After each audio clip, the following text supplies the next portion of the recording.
Topic चल रहा था वो रीतिकालीन काव्य चल रहा था कि किन कवियों ने रीतिकालीन काव्य में क्या क्या लिखा है। तो रीतिकालीन काव्य के अंतर्गत हम मुक्तक काव्य पढ़ रहे थे। मुक्तक काव्य में मैंने आपको 29 कवि करा दिए थे। इसमें कवि बहुत सारे हैं लेकिन मैं वो ही कवि करा रही हूँ जो पेपर में पूछे जाते हैं।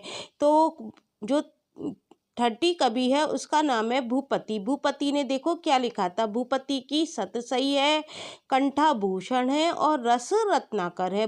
भूपति का जो काव्य है वो क्या है, सतसई लिखी थी, कंठाभूषण लिखा था, कंठाभूषण और रस रत्नाकर, ये तीनों क्या है, मुक्तक काव्य है। और दूल्हे का तो बहुत ज़्यादा पूछा जाता है पेपर में। दूल्हे का क्या है, कविकुल कंठाभरण। दूल्हे का क्या है, कविकुल कंठाभरण। अपने कंठ पर क्या धारण करता है, दूल्हा आभूषण धारण करता है। इस तरह से इसको याद कर लेंगे। अगला है गुमान मिश्र। गुमान मिश्र का क्या है, अलंकार दर्पण है। ब्रजवासी दास ने क्या लिखा था, ब्रज विलास, आसानी से याद हो जाएगा। ब्रजवासी दास क्या लिखा, ब्रज विलास लिखा। गुमान मिश्र ने क्या लिखा, अलंकार दर्पण। गुमान मिश्र क्या करते थे, गुमान करते थे। क्यों गुमान करते थे, क्योंकि उनको अलंकारों का ज्ञान था। तो गुमान मिश्र का क्या हो गया, अलंकार दर्पण। इस तरह से को रिलेट करते हुए याद करने हैं। ब्रजवासी दास का क्या हो गया, ब्रज विलास।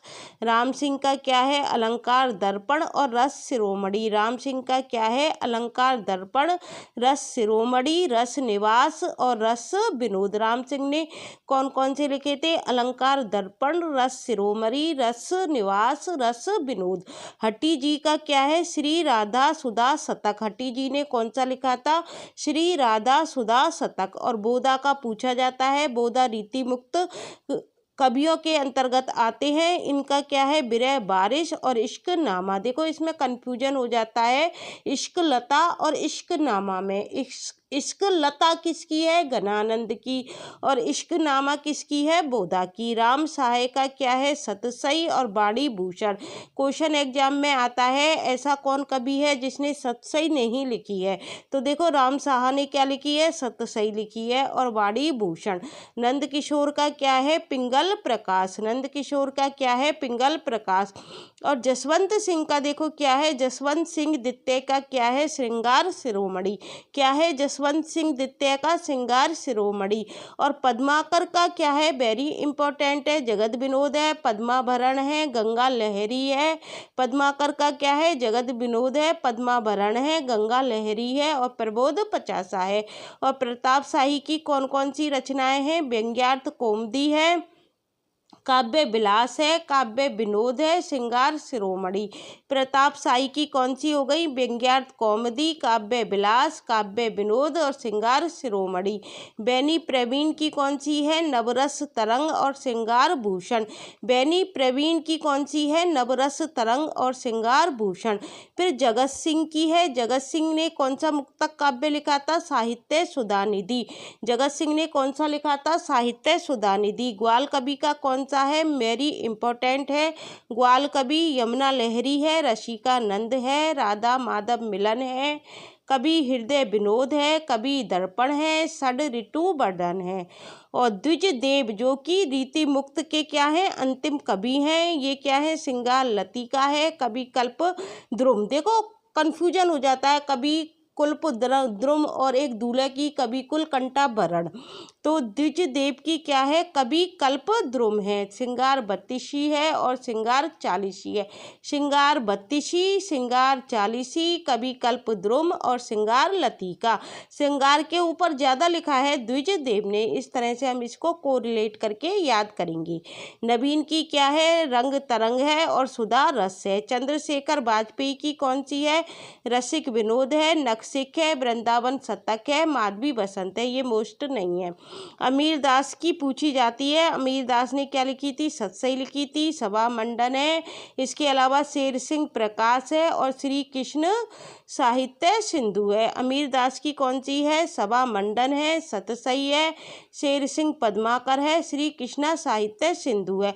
फिर देखो ये तो सारे हो गए मुक्तक काव्य की। रीति काल में जो मुक्तक काव्य लिखे गए थे, किस किस ने लिखे थे, और मुक्तक काव्यों के मैंने आपको सारे नाम बता दिए हैं। अब हम पढ़ते हैं प्रबंध काव्य। रीति काल में प्रबंध काव्य भी लिखे गए और किस किसने लिखे थे ये जानकारी होनी चाहिए। देखो, चिंतामणि ने क्या लिखा था? रामायण लिखी थी और कृष्ण चरित लिखा था। चिंतामणि की जो रामायण है ये प्रबंध काव्य में आती है और कृष्ण चरित भी प्रबंध काव्य के अंतर्गत आता है। गोविंद सिंह का जो चंडी चरित्र है ये क्या है? प्रबंध काव्य है। मंडन का जानकी जू का ब्याह और पुरंदर माया क्या है? प्रबंध काव्य है। कुलपति मिश्र का द्रोण पर्व और संग्राम सार क्या है? प्रबंध काव्य है। लाल कवि का छत्र प्रकाश क्या है? प्रबंध काव्य है। श्रुति मिश्र का रामचरित, श्रीधर का जंगनामा, श्रीधर का क्या है? जंगनामा। सोमनाथ का क्या है? पंचाध्यायी और सुजान विलास, सोमनाथ का क्या है? पंचाध्यायी और सुजान विलास। रघुनाथ का जगत मोहन, गुमान मिश्र का नैषद चरित, सुदन का सुजान चरित। राम सिंह का क्या है? जुगल विलास, राम सिंह का क्या है? जुगल विलास। और चंदन का क्या है? शीत बसंत और कृष्ण काव्य। पद्माकर का क्या है? हिम्मत बहादुर बिरुदावली, पद्माकर का क्या है? हिम्मत बहादुर बिरुदावली। और रसिक गोविंद का क्या है? रामायण सूचनिका, रसिक गोविंद ने क्या लिखी थी?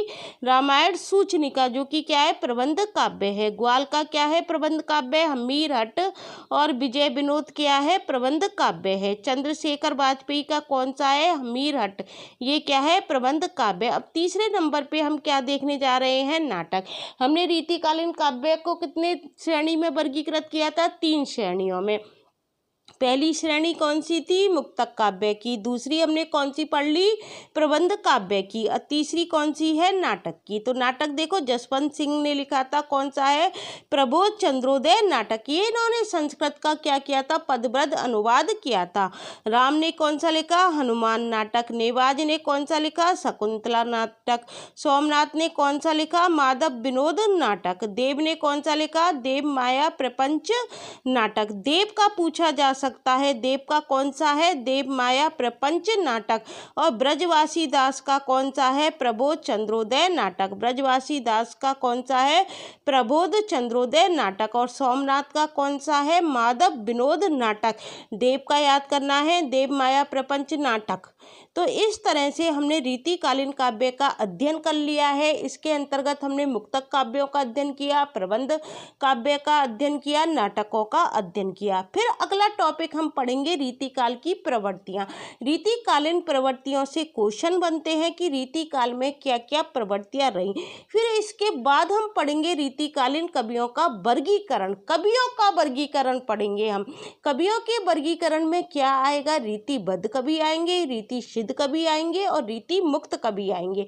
फिर रीति सिद्ध कवियों के नाम हम ट्रिक से याद करेंगे, रीतिबद्ध कवियों की ट्रिक बनाएंगे और रीति मुक्त कवियों की ट्रिक बनाएंगे। फिर इसके बाद हम सर्वांग विवेचन किन किन कवियों ने किया है, फिर इसकी भी श्रेणियां बांटी हुई हैं। तो वो सब मैं आपको अगली वीडियो में कराऊंगी। यदि आपको मेरी वीडियो अच्छी लगती है तो इसे लाइक, शेयर और सब्सक्राइब करना मत भूलना। Thank you guys.